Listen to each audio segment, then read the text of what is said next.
ಮಳೆಗಾಲದ ಅಧಿವೇಶನ ಆರಂಭವಾಗಲಿದೆ. ಆಗಸ್ಟ್ 13ರಿಂದ ಆಗಸ್ಟ್ 27ರವರೆಗೆ ನಡೆಯುವ ಕಲಾಪ 10 ದಿನಗಳ ಕಾಲ ವಿಧಾನಮಂಡಲ ಅಧಿವೇಶನ ಇಕ್ಕಟ್ಟಿಗೆ ಸಿಲುಕಿಸಿದ ವಿಪಕ್ಷಗಳು, ಸರ್ಕಾರವನ್ನ ಇಕ್ಕಟ್ಟಿಗೆ ಸಿಲುಕಿಸಿದೆ ವಿಪಕ್ಷಗಳು. ಉಭಯ ಸದನಗಳಲ್ಲಿ ಸರ್ಕಾರವನ್ನ ಇಕ್ಕಟ್ಟಿಗೆ ಸಿಲುಕಿಸಲು ವಿಪಕ್ಷಗಳು ಸಜ್ಜಾಗಿವೆ.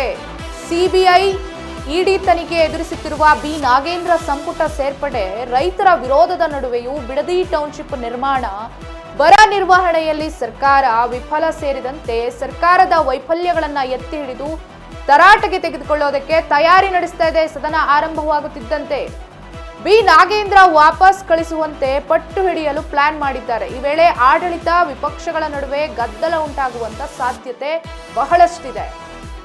ವಿಪಕ್ಷಗಳಿಗೆ ತಿರುಗೇಟು ನೀಡೋದಕ್ಕೂ ಸಹ ಸರ್ಕಾರವೂ ಕೂಡ ಪ್ಲಾನ್ ಮಾಡಿಕೊಂಡಿದೆ. ಬಿಜೆಪಿ ಕಾಲದ ಹಗರಣಗಳ ಪಟ್ಟಿಯನ್ನ ರೆಡಿ ಮಾಡಿಕೊಂಡಿದೆ. ಬಿಎಸ್ವೈ, ಕಟ್ಟಾ ಸುಬ್ರಹ್ಮಣ್ಯ ನಾಯ್ಡು ಮತ್ತು ಪುತ್ರ ಜೈಲಿಗೆ ಹೋದ ಪ್ರಸಂಗದ ಪ್ರಸ್ತಾಪವನ್ನ ಮಾಡುವುದಕ್ಕೆ ರೆಡಿಯಾಗಿದೆ. ಬರ ನಿರ್ವಹಣೆ ಕುರಿತಂತೆ ಪರಿಹಾರ ಬಿಡುಗಡೆಯಲ್ಲಿ ಕೇಂದ್ರದ ತಾರತಮ್ಯವನ್ನ ಎತ್ತಿ ಹಿಡಿಯಲಿದೆ. ಜೊತೆಗೆ ಬಿಡದಿ ಟೌನ್ಶಿಪ್ ವಿಚಾರದಲ್ಲಿ ಎಚ್ಡಿಕೆ ಕಾಲದ ದಾಖಲೆಗಳನ್ನ ರೆಡಿ ಮಾಡಿಕೊಂಡಿದೆ ಕಾಂಗ್ರೆಸ್ ಸರ್ಕಾರ. ಬಿಜೆಪಿ ಕಾಲದ ಹಗರಣಗಳನ್ನ ಮುಂದೆ ಇಡೋದಕ್ಕೂ ಸಹ ಕಾಂಗ್ರೆಸ್ ಸರ್ಕಾರ ರೆಡಿ ಮಾಡಿಕೊಂಡಿದೆ. ಸದನದಲ್ಲಿ ಒಂದಿಷ್ಟು ಗದ್ದಲಗಳು ನಡೀಬಹುದು ಅನ್ನುವಂಥದ್ದು. ಯಾಕಂದ್ರೆ ಸಚಿವ ಸಂಪುಟ ರಚನೆಯಾಗುವಾಗಲೂ ಒಂದಿಷ್ಟು ಗೊಂದಲಗಳಿತ್ತು. ಕೊನೆಗೆ ನಿನ್ನೆ ಖಾತೆ ಹಂಚಿಕೆ ಆಗಿದೆ, ಯಾರ್ಯಾರಿಗೆ ಯಾವ ಖಾತೆ ಅಂತ. ಇಂದಿನಿಂದ ಮಳೆಗಾಲದ ಅಧಿವೇಶನ ಆರಂಭವಾಗಿದೆ. ಆಗಸ್ಟ್ 27ರವರೆಗೆ ನಡೆಯುವ ಈ ಕಲಾಪದಲ್ಲಿ ಏನ್ ಬೇಕಾದ್ರೂ ನಡೀಬಹುದು. ಗದ್ದಲಗಳು ನಡೀಬಹುದು, ಗೊಂದಲಗಳು ನಡೀಬಹುದು, ಸಾಕಷ್ಟು ವಾದ ವಿವಾದ ಏನ್ ಬೇಕಾದ್ರೂ ನಡೀಬಹುದು. 10 ದಿನಗಳ ಕಾಲ ವಿಧಾನಮಂಡಲ ಅಧಿವೇಶನ ನಡೀತಾ ಇದೆ. ಸರ್ಕಾರವನ್ನ ಇಕ್ಕಟ್ಟಿಗೆ ಸಿಲುಕಿಸೋದಕ್ಕೆ ವಿಪಕ್ಷಗಳು ಸಜ್ಜಾಗಿವೆ. ಉಭಯ ಸದನಗಳಲ್ಲಿ ಸರ್ಕಾರವನ್ನ ಇಕ್ಕಟ್ಟಿಗೆ ಸಿಲುಕಿಸಬೇಕು ಅಂತ ಹೇಳಿ ವಿಪಕ್ಷಗಳು ಈಗಾಗಲೇ ರೆಡಿ ಆಗಿದ್ದಾವೆ. ತುದಿಗಾಲಲ್ಲಿ ಕಾಯ್ತಾ ಇದ್ದಾರೆ, ಎಲ್ಲಿ ಹಿಡಿಬೇಕು ಅವ್ರನ್ನ ಅಂತ.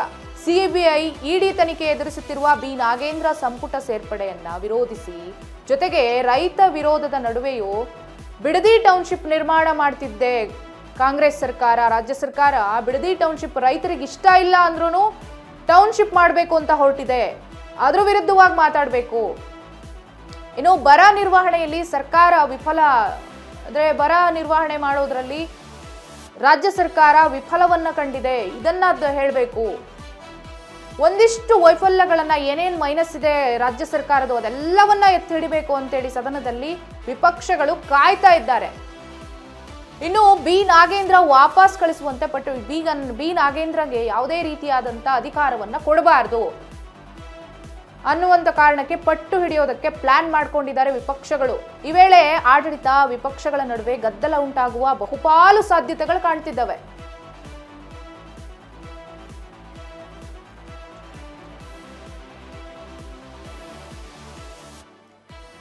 ಇದ್ರ ಬಗ್ಗೆ ಇನ್ನಷ್ಟು ಮಾಹಿತಿಯನ್ನ ಕೊಡೋದಕ್ಕೆ ನಮ್ಮ ಪ್ರತಿನಿಧಿ ಜೋಯಲ್ ಇದ್ದಾರೆ ನಮ್ಮ ಜೊತೆ. ಜೋಯಲ್, ಏನ್ ಅಪ್ಡೇಟ್ ಇದೆ? ಇವಾಗ ಆಡಳಿತ ವಿಪಕ್ಷಗಳ ನಡುವೆ ಗದ್ದಲ ಉಂಟಾಗುತ್ತಾ? ರಾಜ್ಯ ಸರ್ಕಾರ ಹಾಗೂ ವಿಪಕ್ಷಗಳ ನಡುವೆ ಒಂದಿಷ್ಟು ಜಟಾಪಟಿ ನಡೆಯುವಂತ ಸಾಧ್ಯತೆ ಸಾಕಷ್ಟಿದೆ. ಏನು ಬೆಳವಣಿಗೆ ಇದೆ ಜೋಯಲ್?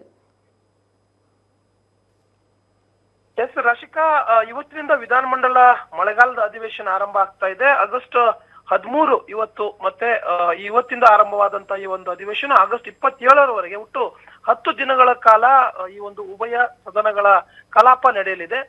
ಆಡಳಿತ ಮತ್ತು ಏನು ಪ್ರತಿಪಕ್ಷಗಳ ನಡುವಿನ ಒಂದು ತೀವ್ರ ಜಟಾಪಟಿಗೆ ಇವತ್ತು ವಿಧಾನಸೌಧ ವೇದಿಕೆ ಆಗ್ತಾ ಇದೆ. ಏನು ಮುಖ್ಯಮಂತ್ರಿ ಡಿ.ಕೆ. ಶಿವಕುಮಾರ್ ಅವರ ನೇತೃತ್ವದ ಸರ್ಕಾರಕ್ಕೆ ಇದು ಮೊದಲ ಅಧಿವೇಶನ ಆಗಿರಲಿದೆ. ಹೀಗಾಗಿ ಹಂಗಾಮಿ ಸ್ಪೀಕರ್ ಆಗಿ ಇವತ್ತಿನ ಕಲಾಪವನ್ನ ಹಿರಿಯ ಕಾಂಗ್ರೆಸ್ ಶಾಸಕರಾಗಿರುವಂತಹ ಟಿ.ಬಿ. ಜಯಚಂದ್ರ ಅವರು ನಡೆಸ್ಕೊಡ್ಲಿದ್ದಾರೆ.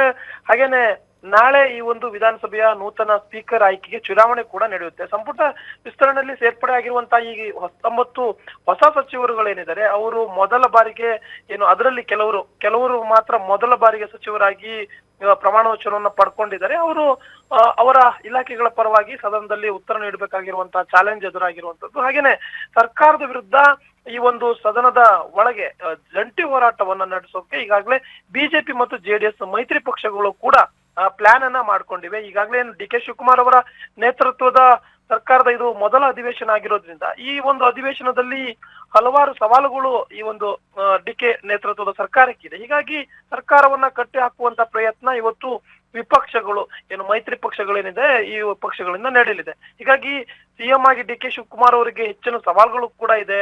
ಈಗೇನು ನೂತನವಾಗಿ ಸಚಿವ ಸಂಪುಟ ಸಭೆಯಲ್ಲಿ ಸೇರ್ಪಡೆ ಆದಂತವರಿಗೆ ಕ್ಯಾಬಿನೆಟ್ ನಲ್ಲಿ ಸೇರ್ಪಡೆ ಆದಂತ 8 ಹೊಸ ಸಚಿವರುಗಳೇನಿದ್ದಾರೆ ಅವರುಗಳಿಗೆ ಹಾಗೇನೆ ಸ್ಪೀಕರ್ ಆಗಿ ಈ ಒಂದು ಅಧಿವೇಶನ ಎದುರಿಸಬೇಕಾದಂತದ್ದು ಕೂಡ ಸ್ಪೀಕರ್ಗೂ ಕೂಡ ದೊಡ್ಡ ಸವಾಲಾಗಿರುವಂತದ್ದು. ಹಾಗೇನೆ ಪ್ರತಿಪಕ್ಷಗಳಿಗಂತೂ ಸಾಕಷ್ಟು ವಿಚಾರಗಳಿದೆ.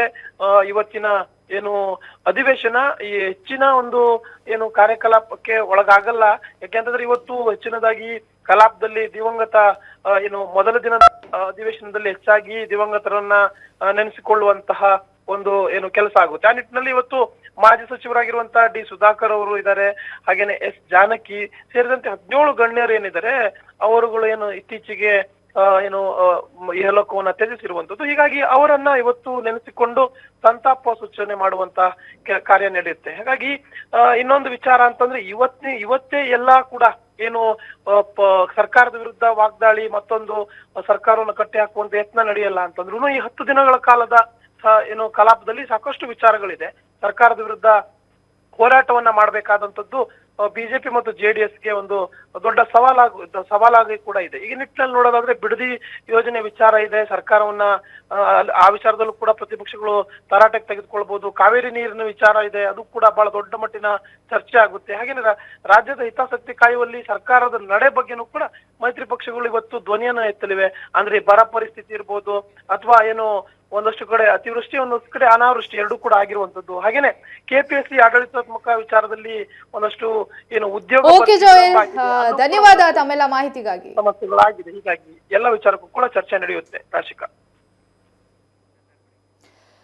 ಓಕೆ, ವಿಪಕ್ಷಗಳು ತಿರುಗೇಟು ನೀಡೋದಕ್ಕೆ ರೆಡಿಯಾಗಿದ್ದಾರೆ. ಯಾಕಂದ್ರೆ ರಾಜ್ಯ ಸರ್ಕಾರದ ಒಂದಿಷ್ಟು ಮೈನಸ್ಗಳನ್ನ ವೈಫಲ್ಯಗಳನ್ನ ಎತ್ತಿಡ್ಕೊಂಡು ವಿಪಕ್ಷಗಳು ರೆಡಿಯಾಗಿದ್ದಾರೆ ತರಾಟೆಗೆ ತೆಗೆದುಕೊಳ್ಳೋದಕ್ಕೆ.